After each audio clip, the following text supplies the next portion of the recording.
بسم الله الرحمن الرحیم. ستاسو هم مننه او د اقرار په نیولو سره بیا ډېره مننه چې دا ښایسته پروګرام را جوړ کړو او بیا موږ ته پکې بلنه راکړه. د کلامونو نه مخکې یو درې شعرونه د شهید ګیلهمن روح ته ډالۍ کوم چې لږ شور ښه وي، دا خاوره اوس د شور سړي راوړي. لږ شور ښه وي، دا خاوره اوس د شور سړي راوړي. زخمي زخمي وطن له د ټکور سړي راوړي. وړوکی دی که لوی دی ټول په دې خبره پوه دي، بارود زما وطن ته دغه تور سړي راوړي. وړوکی دی که لوی دی ټول په دې خبره پوه دي، بارود زما وطن ته دغه تور سړي راوړي. د یو ګیلهمن مړکه خو دا خاوره پښتنه ده، همدا به انقلاب له داسې نور سړي راوړي. ډېره مننه. او غزل وایم چې ژوند دې روا شي او وحشت دې سرعام نه وي. ژوند دې روا شي او وحشت دې سرعام نه وي، چې مقدس انسانیت پکې بدنام نه وي. او د بابا ژوند د جدوجهد دې دپاره و چې زما د خاورې یو وګړی د غلام نه وي. نور خو فطرت دی او ماښام به په هر څه راځي، خو ګرانه لالي ستا په حسن د ماښام نه وي.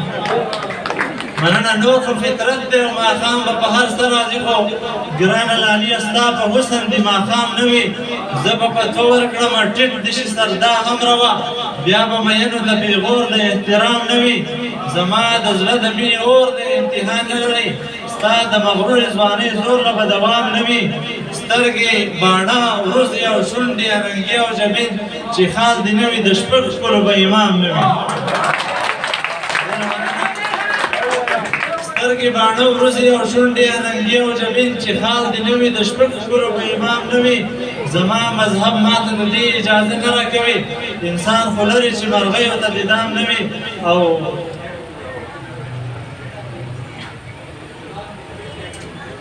یو بل غزل دی چې د ښکلي مخ به دې له ورایه ننداره وکړمه، که خدای کوله ستا په زلفو کې به شپه وکړمه. په ما دې لوبې وکړي اوف به قدرې ونه کړمه، خو ستا په سر به د دنیا سره لانجه وکړمه. مننه. په ما دې لوبې وکړي اوف به قدرې ونه کړمه، خو ستا په سر به د دنیا سره لانجه وکړمه. زه خو مفتي یم تفسیر د مخ کولی شمه، په یو نظر به دې د سترګو ترجمه وکړمه. زما یقین دی چې زما به شي قبول به پکې، چې یار په څه خوشحالېده زه به هغه وکړمه، او هلاله ټوله پښتونخوا به پسې ولیکمه. لاس مې خالي دی خو خبره به درنه وکړمه.